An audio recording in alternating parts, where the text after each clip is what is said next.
36절에서 32절입니다.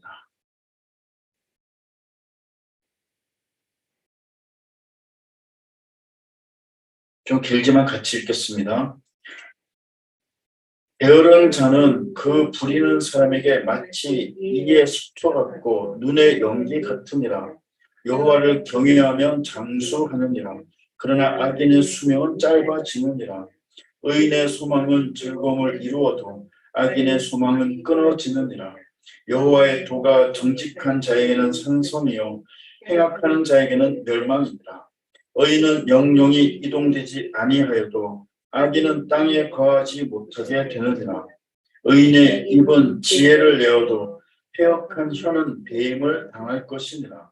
의인의 입술은 기쁘게 할 것을 알거늘 악인의 입은 패역을 말하느니라.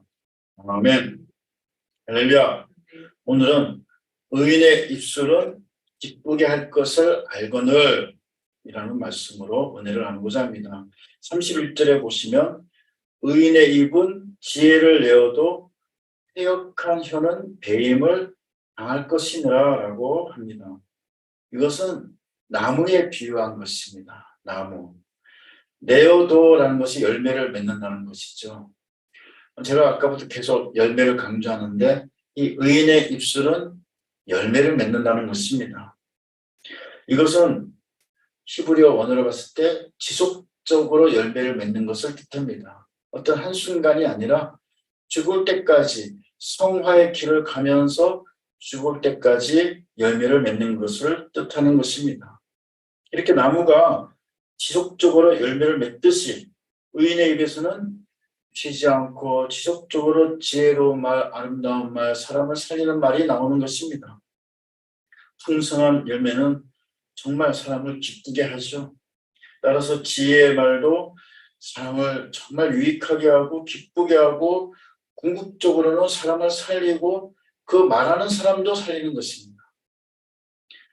다음 장인 11장 30절에서도 의인의 열매는 생명나무라 지혜로운 자는 사람을 얻느니라 라고 했습니다. 지금은 10장인데 다음 11장 30절에서 의인의 열매는 생명나무라고 했습니다. 의인은 생명의 열매를 맺는다는 것입니다. 정말 그 열매 맺는 삶, 진정으로 열매 맺는 삶, 누가 보라고 정말 보기 좋게 치장하는 그런 것이 아니라 치장에서 겉으로만 그 빛깔 좋고 모양 좋은 열매가 아니라 진정 사람을 살리는 그런 열매를 맺는 것이 바로 의인의 삶인 줄 아시고 믿으시기 바랍니다.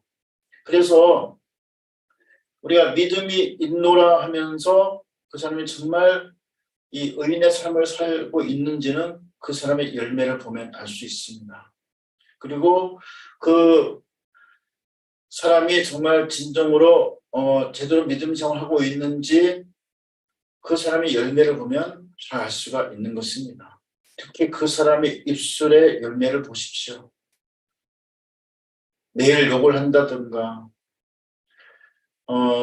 말만 하면 욕이 나온다든가 그래서 뭔가 얘기할 때 반은 욕이고 반은 말이고 그런 사람들이 있습니다. 성도들 중에서도 있어요. 목사들 중에서도 있어요. 그러니까 이 말은 정말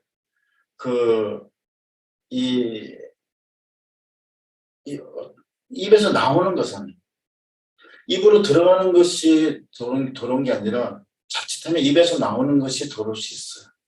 그래서 이 말을 절제해서 쓰는 것, 말을 신중하게 선택하고 정제하고 절제해서 쓰는 것도 열매인 줄 아시기 바랍니다. 어떤 분들 중에는 내 원래 말하는 스타일이 이래. 그렇지만 그 스타일을 바꾸셔야 됩니다. 그 스타일이 그러니까 그렇게 욕을 섞어서 얘기하겠다. 그것은 열매를 맺지 못해요. 그래서 열매를 맺는 삶은 벌써 입술에서부터도 이 입술이 순은과 같이 순은은 선택되고 정제된 은이 바로 순은입니다. 첫 번째는 선택되는 은이에요. 그래서 그 말을 할 때도 선택해서 신중하게 가려서 이 말을 할 것인가 말 것인가 신중하게 가려서 하고, 그다음 두 번째 정제된 말을 해요. 그럼 말을 할 때인데 말을 할 때 어떻게 말을 할 것인가 또 정제를 해야 돼요. 이게 바로 순은과 같은 말입니다. 우리의 입술이 순은과 같은 말의 열매를 맺기를 바랍니다. 그래서 의인의 입은 생명나무와 같아서 영원히 보존되고 사람들을 살리고 그 말을 통해서 나도 살리는 것이 바로 의인의 이 입술의 열매이고 의인의 열매임을 아시기 바랍니다. 근데 오늘 악인의 패역한 혀가 반대되는 걸로 나오죠. 대꾸가 됩니다. 대조가 됩니다. 악인의 패역한 혀는 배임을 당하게 돼요. 패역하다는 것은 악인의 특징인데 완악함으로 히브리어 원전에는 나와 있습니다. 완악함. 근데 이 오늘 본문 보시면은 그 패역, 악인의 입은 패역을 말하느니라 해서 이 패역이 어떤 폭력을 가미한 그런 뜻을 나타내고 있는 것을 말씀드리고 싶습니다. 그러니까 그 악인의 입에서 나오는 말은 그 말 자체가 폭력성을 띠고 있어요. 얼마나 무섭습니까? 그 말로 사람을 죽이는 것이나 마찬가지입니다. 그래서 악인의 혀는 완전히 배임을 당한다. 그 악인들은 회오리 바람이 일 때 흔적조차 남기지 않고 쓸려간다고 하는 표현이 있듯이 악인의 패역한 혀는 배임을 당하게 되는 것입니다. 이 여호와를 경외하는 의인의 정직함, 이게 바로 중요하죠. 그래서 이 악인들이 배임을 당하고 멸망되고 완전히 멸절이라고 그러죠. 멸망되는 것과 반대로 우리는 하나님께 은총을 받고 하나님을 경외함으로써 지혜를 받고, 그래서 정말 이 세상에서 우리가 살아갈 목적이 무엇인지를 알고 나아가는 것이 의인의 삶이 되는 것입니다. 나무가 베인다는 것은 결국 먹었기 때문이죠.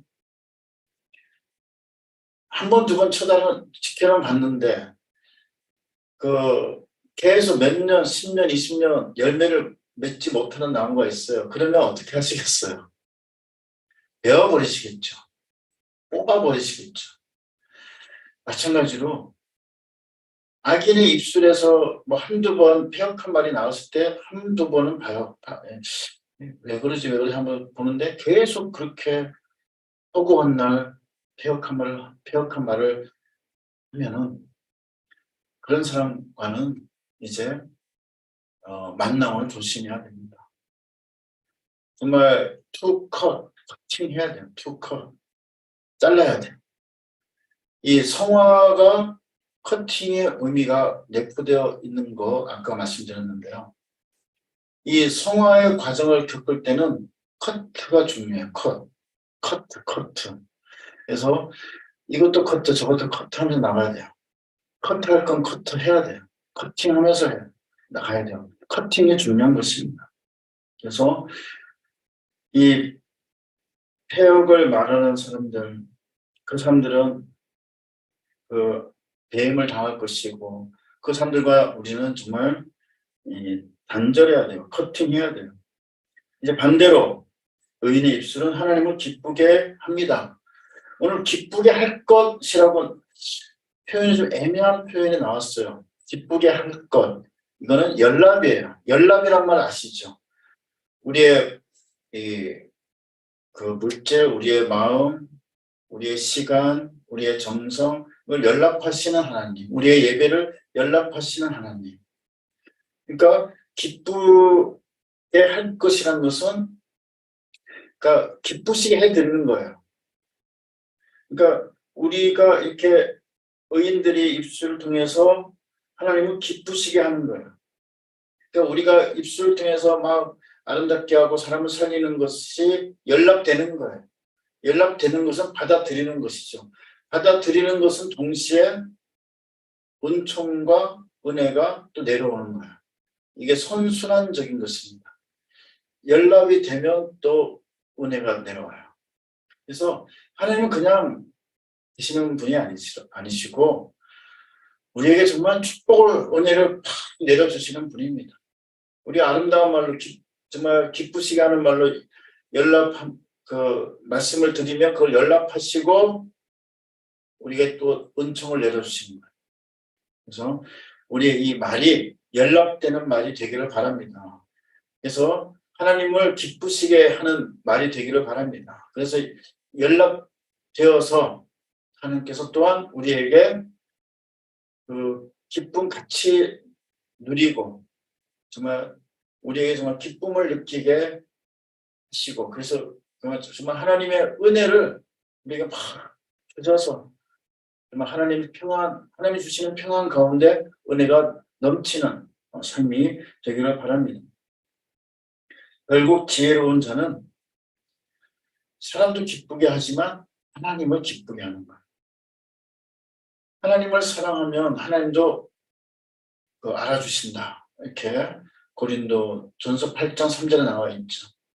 그래서 우리가 하나님을 기쁘게 하는 것이 우리 삶의 목적이 되기를 바랍니다. 그래서 하나님을 기쁘시게 하려니까 각 사람마다 또 목표가 있어요. 나는 여기 이 땅에 살면서 어떤 걸 해야지. 또 그렇다고 다 목사 되라는 건 아니고요. 열심히 자기가 맡은 일을 하면서도 열심히 그 속에서 하나님의 성령의 열매 이것이 나타나게 하는 것이죠.